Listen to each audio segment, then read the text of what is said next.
Hello दोस्तों, मेरा नाम है दीपक और आज इस वीडियो लेक्चर में हम देखेंगे एक अच्छा 10 जीव विज्ञान के मोस्ट इंपॉर्टेंट चैप्टर आनुवंशिकता एवं जैव विकास। ठीक है ना।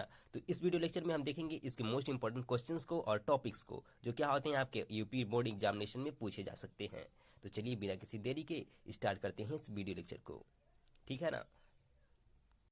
तो आप लोगों से बस इतनी रिक्वेस्ट करना चाहूंगा कि जितने भी टॉपिक्स और क्वेश्चन मैं बताऊंगा इसको जरूर से पेपर में आप लोग पढ़ के जाइएगा। ठीक है ना, पढ़ के और याद करके जाइएगा।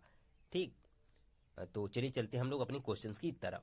तो देखिएगा, पहला क्वेश्चन हमारा आ गया, गुणसूत्र क्या है? मानव में गुणसूत्र कितने प्रकार के पाए जाते हैं? संक्षिप्त में वर्णन कीजिए। ठीक है ना, संक्षिप्त में उसका क्या करना है, वर्णन करना है। तो हमारी हेडिंग हो जाएगी गुणसूत्र यानी कि क्रोमोसोम। तो हम इसमें ऐसे लिखेंगे, स्ट्रासबर्गर ने 1875 में गुणसूत्र की खोज की थी तथा गुणसूत्र शब्द का प्रयोग सर्वप्रथम वाल्डेयर ने सन 1888 में किया। ठीक है। फिर उसमें आगे ऐसे लिखेंगे कि गुणसूत्र केंद्रक में पाए जाने वाले न्यूक्लियर प्रोटीन है, प्रायः कुंडलित धागेनुमा संरचना के रूप में दिखते हैं तथा विभाजन के समय यह संघनित होकर डंडाकार, सर्पिलाकार, डंबलाकार या तंतुनुमा हो जाते हैं।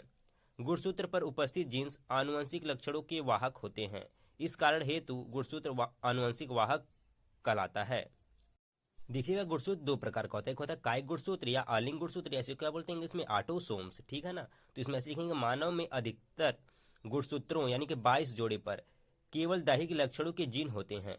इसके प्रत्येक युगल या जोड़े के दोनों गुणसूत्र एक जैसे होते हैं। ठीक है ना। फिर कायिक गुणसूत्र नर और मादा दोनों प्रकार के जीवों में समान होते हैं। जो कायिक गुणसूत्र होंगे दोनों प्रकार के जीवों में क्या होंगे, समान होंगे। फिर हमारा देखिए दूसरा होता है लिंग गुणसूत्र यानी कि सेक्स क्रोमोसोम। ये गुणसूत्र केवल लिंग निर्धारण करते हैं। जंतुओं में इनका केवल एक जोड़ा होता है। मादा जंतुओं में दोनों लिंग गुणसूत्र एक जैसे होते हैं, इन्हें एक्स गुणसूत्र कहते हैं। नर जंतुओं में दोनों लिंग गुणसूत्र अलग अलग आकार के होते हैं। एक गुणसूत्र तो मादा के एक्स गुणसूत्र जैसा होता है किंतु दूसरा गुणसूत्र अलग होता है, इसे वाई गुणसूत्र कहते हैं। एक्स गुणसूत्र मादा निर्धारक और वाई गुणसूत्र नर निर्धारक होता है, अतः मादा में एक्स एक्स गुणसूत्र और नर में एक्स वाई गुणसूत्र होते हैं। ठीक है ना। देखिएगा, ऐसे ही कुछ चित्र में आप देख सकते हैं, पुरुष का और स्त्री का क्या गुणसूत्र ऐसे ही होता है। ठीक। तो हमारा नेक्स्ट क्वेश्चन है, मानव में लिंग निर्धारण की प्रक्रिया को समझाइए। ठीक है ना, मानव में लिंग निर्धारण की प्रक्रिया कैसे होती है इसको समझाना है। तो चलिए लिखते हैं इसका, लिंग निर्धारण क्या होता है देख लेते हैं, सेक्स डिटर्मिनेशन। तो इसमें ऐसे लिख देंगे भाई साहब, लिंग निर्धारण वह प्रक्रिया है जिसके द्वारा यह सुनिश्चित होता है कि एक लिंगी जंतुओं में लैंगिक जनन द्वारा उत्पन्न होने वाला नया प्राणी नर होगा या मादा। ठीक है। अब हमारी नेक्स्ट हेडिंग हो जाएगी मनुष्य में लिंग निर्धारण। ठीक है ना। तो इसमें से लिख देंगे, मानव में लैंगिक जनन होता है। इसके लिए पुरुष के जननांगों में अर्धसूत्री, देखिए अर्धसूत्री वहां पर, ठीक है ना, अर्धसूत्री विभाजन से शुक्राणु यानी कि स्पर्म बनते हैं। पुरुष में दो प्रकार के शुक्राणु होते हैं, पहला X+22 ऑटोसोम्स और क्या Y+22 ऑटोसोम्स। ठीक है ना। इसके विपरीत स्त्रियों के जननांगों में अर्धसूत्री विभाजन के फलस्वरूप उत्पन्न सभी अंड कोशिका, जिसे इंग्लिश में बोलते हैं ओवम, में एक ही प्रकार X+22 गुणसूत्र होते हैं। यदि पुरुष का X+22 गुणसूत्र वाला शुक्राणु मादा के X+22 वाले गुणसूत्र वाले अंड को निषेचित करता है तो लड़की उत्पन्न होती है। और दूसरी कंडीशन होती है, यदि पुरुष का Y+22 गुणसूत्र वाला शुक्राणु मादा के X+22 वाले गुणसूत्र वाले अंड को क्या करती है, निषेचित करता है तो लड़का उत्पन्न होता है, जैसा कि यहाँ पर लिखा गया, आप लोग पढ़ सकते हैं। और देखिएगा, इसको लिखने के बाद आप लोगों को क्या करना होगा, फिगर से ड्रॉ करना होगा। ए वाला नहीं करना होगा, आपका एनसीईआरटी में ए वाला दिया गया है, लेकिन आपको कौन सा ड्रॉ करना है, ए वाला। ठीक है। या तो आप इसको ऐसे ड्रॉ कर सकते हैं, और एक और तरीका होता है, एक और रेखा चित्र होता है जिसको आपको बनाने के लिए कहता है, आप या तो ये दोनों बना सकते हैं जो यहाँ पर क्या है बनाए गए हैं, ए और ए दोनों आपको क्या करना होगा, साथ में बनाना होगा। या तो आप इधर वाला बनाइए अथवा ए वाला बनाइए, ये दोनों। ठीक है ना। तो चलिए चलते हैं आगे। अब हमारा देखिए यहाँ पर कोई क्वेश्चन है, ये टॉपिक है क्या, मेंडल के आनुवंशिकता के नियम यानी कि मेंडल्स लॉ ऑफ इनहेरिटेंस। ठीक है ना। तो ये टॉपिक है, बहुत इंपॉर्टेंट है। मेंडल ने अपने प्रयोगों के आधार पर 3 नियमों को प्रतिपादित किया। इन नियमों को मेंडल के आनुवंशिकता के नियम के नाम से जाना जाता है, जो निम्न प्रकार के हैं। ठीक है, जो क्या है आपके निम्न प्रकार हैं भाई साहब। हमारा पहला होता है प्रभाविता का नियम, लॉ ऑफ डोमिनेंस। इसको देख लेते हैं, ये क्या है। इस नियम के अनुसार जब परस्पर विपरीत लक्षणों वाले पौधों के बीच संकरण कराया जाता है तो F1 पीढ़ी की संतानों में जो लक्षण प्रदर्शित होता है उसे प्रभावी लक्षण कहते हैं तथा जो लक्षण प्रदर्शित नहीं होता है उसे अप्रभावी लक्षण कहलाता या कहते हैं। ठीक है ना। फिर उसी में भाई साहब एक उदाहरण होगा। ठीक है ना। उदाहरण क्या दिया था उन्होंने, उसको देख लेते हैं। मेंडल ने मटर के पौधे की लंबाई पर ध्यान केंद्रित करके अपने संकरण प्रयोग किए।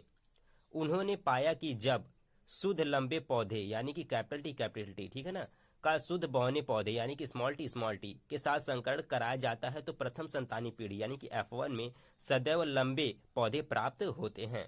ठीक है ना। कैसे प्राप्त होते हैं? सदैव लंबे। तो इसको एक रेखा चित्र के माध्यम से भी क्या करते हैं लोग, दर्शाते हैं। देखिए एनसीईआरटी में वाला फिगर दिया है, लेकिन आपको एनसीईआरटी वाला में फिगर देखे होंगे आप। ठीक है। लेकिन आपको क्या करना है, ये वाला फिगर बनाना है, ड्रॉ करना है, ये वाला रेखा चित्र। ठीक है। तो चलिए चलते हम लोग आगे। अब दूसरा आपका नियम था मेंडल का, क्या? लक्षणों के पृथक्करण या युग्मक की शुद्धता का नियम, law of segregation of characters. ठीक है ना। देख लेते हैं। जब F1 पीढ़ी के विषम युग्मजी पौधों में स्वपरागण कराया जाता है तो दूसरी पीढ़ी यानी कि F2 की संतानों में परस्पर विपरीत लक्षणों का एक निश्चित अनुपात में पृथक्करण हो जाता है, इसलिए इसे पृथक्करण का नियम कहते हैं। देखिएगा यहाँ पर थोड़ा सा मिसप्रिंट हो गया है तो उसको आप देख लेंगे। इससे स्पष्ट है कि प्रथम पीढ़ी के साथ साथ रहने वाले सभी लक्षणों का आपस में मिश्रण नहीं होता है और युग्मक निर्माण के समय ये लक्षण अलग अलग हो जाते हैं, अर्थात युग्मकों की शुद्धता बनी रहती है। इसलिए इस नियम को युग्मकों की शुद्धता का नियम भी कहते हैं। तो आप लोगों ने अपनी एनसीईआरटी में ये वाला भी फिगर देखा होगा, लेकिन चिंता मत करिए, आप लोगों को ये बनाना नहीं है। ठीक है ना। आप लोगों को कौन सा फिगर बनाना है? ये वाला रेखा चित्र बनाना है। ठीक है ना। तो चलिए चलते हम लोग आगे नेक्स्ट नियम के बारे में देख लेते हैं। और देखिए इसको इतना ही नहीं, फिर इसका क्या करना पड़ेगा, परिणाम भी आपको लिखना पड़ेगा। ठीक है ना। तो चलिए चलते हैं नेक्स्ट नियम की तरफ। आपका नेक्स्ट नियम क्या है भाई? स्वतंत्र अव्यूहन का नियम, लॉ ऑफ इंडिपेंडेंट असॉर्टमेंट। ठीक है ना। इसको देख लेते हैं। इसमें क्या किया था, जब किन्हीं दो या दो से अधिक कारक युग्मों के लिए दो जोड़ा विपरीत प्रभावों वाले पौधों के बीच संकरण कराया जाता है तो इन कारकों का पृथक्करण तथा चयन स्वतंत्र रूप से होता है, अर्थात एक लक्षण की वंशानुगत दूसरे को प्रभावित नहीं करती है। ठीक है ना। ये क्या है आपका? है स्वतंत्र अभिवन का नियम है। इसका उदाहरण देख लेते हैं भाई साहब। इसका उदाहरण कैसे दिया था उन्होंने? जब पीले गोल तथा हरे झुर्रीदार बीज वाले शुद्ध जनक पौधों में संकर कराया जाता है तो प्रथम पीढ़ी यानी कि F1 में सभी संकर पौधे गोल तथा पीले बीज वाले होते हैं। इससे सिद्ध होता है कि बीजों का पीला रंग एवं गोल आकार प्रभावी गुण है तथा हरा रंग और झुर्रीदार आकार अप्रभावी गुण है। F1 पीढ़ी के पौधों में स्वपरागण कराने पर F2 पीढ़ी में 4 प्रकार के बीज मिलते हैं, जिनका अनुपात क्या होता है? 9 संबंधी 3 संबंधी 1 होता है।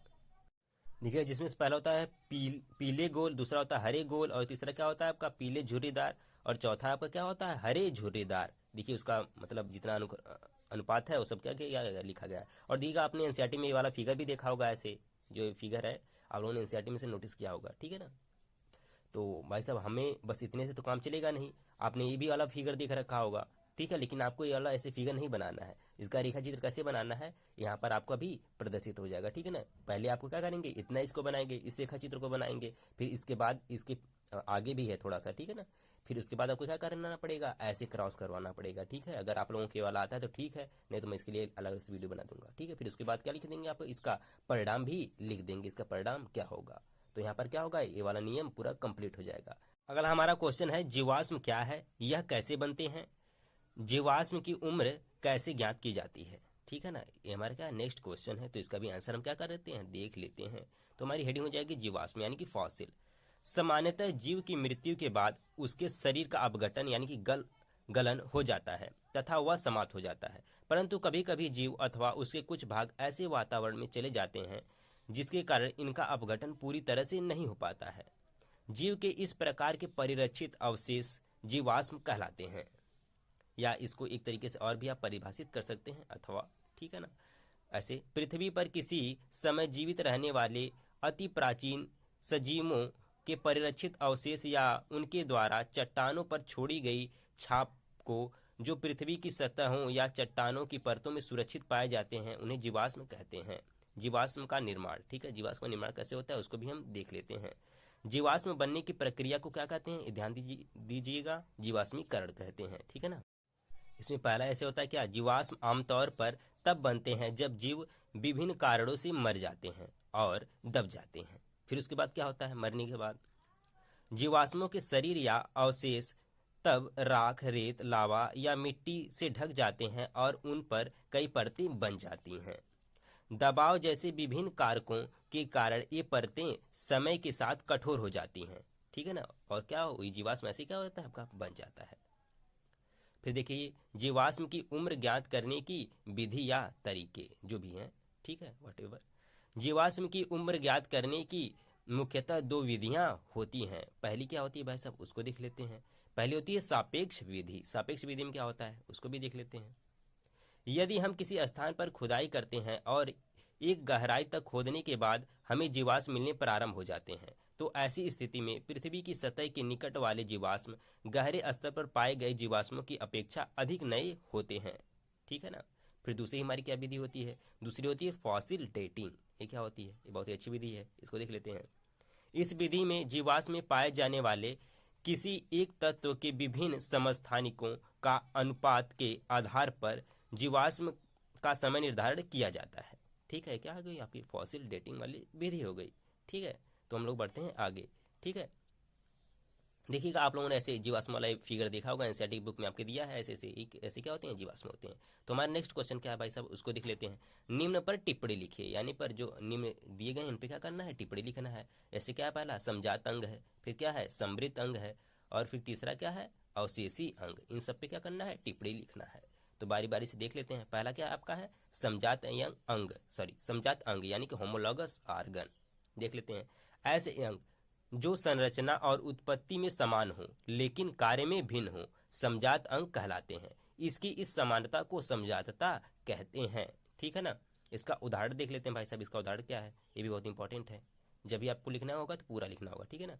सील के फ्लिपर यानी कि अगली टांगे तैरने के लिए, पक्षी और चमगादड़ के पंख उड़ने के लिए, घोड़े की अगली टांगे दौड़ने के लिए, मनुष्य के हाथ वस्तुओं को पकड़ने के लिए अनुकूलित होते हैं। इसके कार्यों में अंतर होते हुए भी इनकी मूल संरचना और उत्पत्ति में समानता है, ठीक है ना, ठीक है। तो देखिएगा ये वाला फिगर आपने क्या किया होगा, एनसीईआरटी में दोनों फिगर आप लोगों ने देखे होंगे, ऐसे मेढक, छिपकली और क्या पक्षी और मानव के हाथ के कंकाल की संरचना आप लोगों ने देखी होगी ऐसे। फिर हमारा दूसरा क्या है, समृद्ध अंग, ऐसे ही को क्या बोलते हैं हम लोग, समरूप अंग, एनालॉगस आर्गन।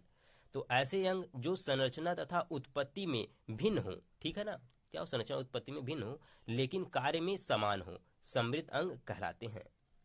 इसका उदाहरण क्या है भाई साहब, इसको भी देख लेते हैं, लगे हाथ। कीट, पक्षी एवं चमगादड़ के पंख उड़ने का कार्य करते हैं परंतु मूल संरचना तथा उत्पत्ति भिन्न होती है। कीटों के पंख काइटिन के बने होते हैं, इनमें कंकाल नहीं होता है, जबकि चमगादड़ के पंख धड़ से नीचे फैली हुई त्वचा से बनते हैं, ठीक है ना। देखिएगा ये वाला फिगर भी आप लोग एनसीईआरटी में देखे होंगे, ऐसे पक्षी और चमगादड़ का क्या दिया गया है, पंख दिया गया है। हमारा लास्ट वाला क्या होता है, अवशेषी अंग यानी कि वेस्टिजियल ऑर्गन। इसको भी देख लेते हैं भाई साहब। जंतुओं के शरीर में अनेक ऐसी संरचनाएं पाई जाती हैं जिनका शरीर में कोई महत्व नहीं होता है, ये अवशेषी अंग कहलाते हैं। अवशेषी अंगों की उपस्थिति से प्रमाणित होता है कि ये संरचनाएं इन जंतुओं के पूर्वजों में कभी विकसित और उपयोगी रही होंगी, ठीक है। क्या है आपके अवशेषी अंग है, जैसे कुछ उदाहरण दिया गया है, निमेषक झिल्ली, कर्ण पल्लवों की पेशियां, पुच्छ कशेरुकाएं, कृमि रूप परिशेषिका, अक्लडाढ़ आदि, ये सब क्या है आपके अवशेषी अंग हैं, ठीक है। तो आज के लिए बस इतना ही, मिलते हैं नेक्स्ट वीडियो लेक्चर में। अगर आपको वीडियो अच्छी लगती है तो लाइक कर दिया करो, और जो टॉपिक्स नहीं समझ में आते हैं आप कमेंट में बता सकते हैं, मैं उस पर डिटेल वीडियो भी बना दूंगा आप लोगों के लिए, ठीक है ना। तो बस आप लोगों से लास्ट में इतना ही कहना चाहूँगा, इसको जरूर से पेपर में याद करके जाइएगा, ठीक है ना। तो मिलते हैं नेक्स्ट वीडियो।